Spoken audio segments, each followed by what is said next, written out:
Good afternoon, Mr. Oke. My name is Vera, and today I'm gonna present about sauces in food production 1 exam. So please let me introduce myself. My name is Vera Sevenananda from 000077869 from class B. I'm as a student of Hotel Operation of Faculty of Business and Management in Universitas Multimedia Nusantara. So there are a list of contents I will gonna present. The first one is sauces introduction. The second one is roux. The third one is other thickening agent. The fourth one is finishing techniques. The fifth one is mother sauce. And the sixth one is the conclusion. So what is the diagram of this? This is the diagram if the food is using the sauces. When the sauces is give some flavor and moisture, that is the purpose of the main sauces itself. So when you eat the meat or other foods, it will give some experience that we're gonna enhance it by the time we eat it. So this is the introduction of sauces, where sauces is a flavorful liquid with purpose to season, flavor, and enhance the main food, and it becomes essential for food or pinnacle, but not dominate the food itself. There is 4 motto of the sauces. The first one is moist, the second one is flavor, the third one is richness, and the fourth one is to maintain the appearance. So what is the structure of the sauce? There have 3 structure of the sauce. The first one is liquid, the second one is thickening agent, and the last one is seasoning or flavoring. So this is the roux. Roux is the thickening agent, while the cooked mixture contains fat and flour and has starches as thickeners.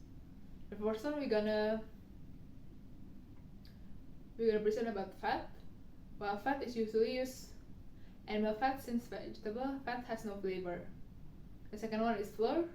So flour is depending of the starch content. It will become the variable of the thickening power, depending on the starch content. And what is the fat and flour proportion? So to make a stiff roux, we need to have an equal ratio of fat and flour, like 1:1. So there's 3 types of roux. While a roux must be cooked so that the finished sauce does not have the raw, starchy taste of the flour. The first one of the kind is white roux, the second one is blonde or pale roux, and the third one is brown roux. So what is the white roux? White roux is to cook just a few minutes, just to cook out the raw taste. What is the pale roux? Pale roux is cooked a little longer than white roux, just until the roux begins to change to a slightly darker color, and usually used for foods. While brown roux is cooked until it takes on a light brown color and nutty aroma. So there is other types of other thickening agents other than roux. The first one is Burmani. The second one is whitewash. The third one is cornstarch. The fourth one is arrowroot. So we gotta tell about the fourth one first. Burmani is mixture of equal parts of raw butter and flour beat together to form a smooth paste, while whitewash is a thin mixture of flour and cold water, but is not really recommended for sauces. So cornstarch is making a sauce that is almost clear and glossy texture. We need to mix it with cold water or other cold liquid until smooth. Do not boil for a long period. It may cause a liquid to thin out.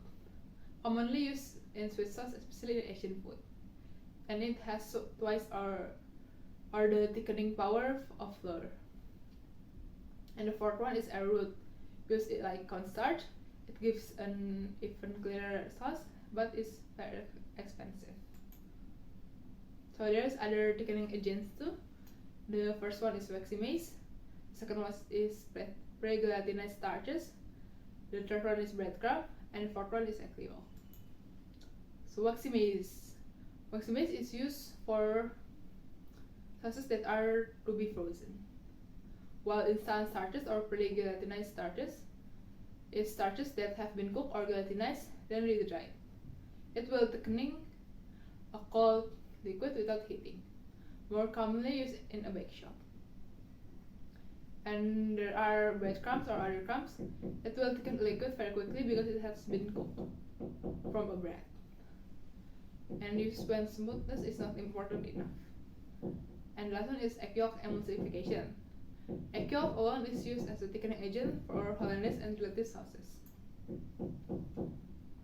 So after we tell about other thickening agents, we're gonna tell about finishing techniques. There are finishing techniques like reduction, straining, and deglazing. Reduction is to concentrate basic flavor and or adjust texture. The second one is straining to achieve smoothness. And the third one is deglazing to dissolve cooked particle of food remaining on the bottom. There are two more again. The first one is enrichment and the second one is seasoning. For enrichment to add flavor and richness, usually for creamy sauces. And the second one is seasoning to add taste in sauces. For example, salt, lemon juice, pepper, added to the end of the cooking.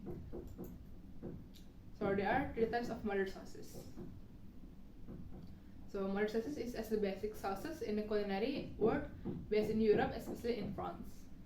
There are five types: is Espagnole, tomato, Hollandaise, bechamel, and velouté. So what is sauce Espagnole? Sauce Espagnole is a brown stock with a brown roux.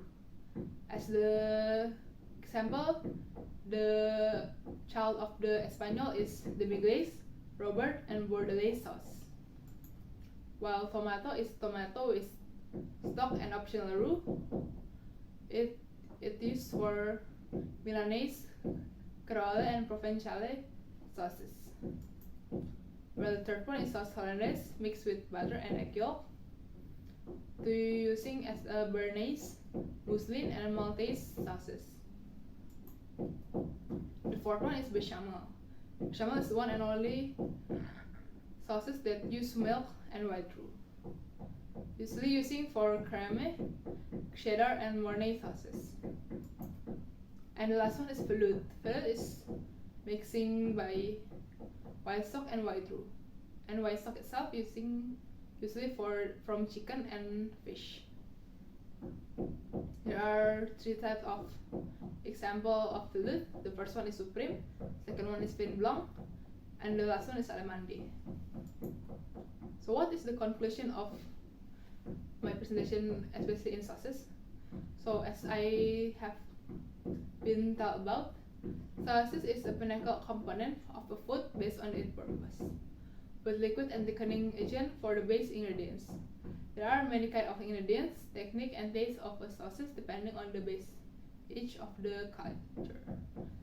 There are sauces and food pairing, but it must be learned in the next level or degree of culinary.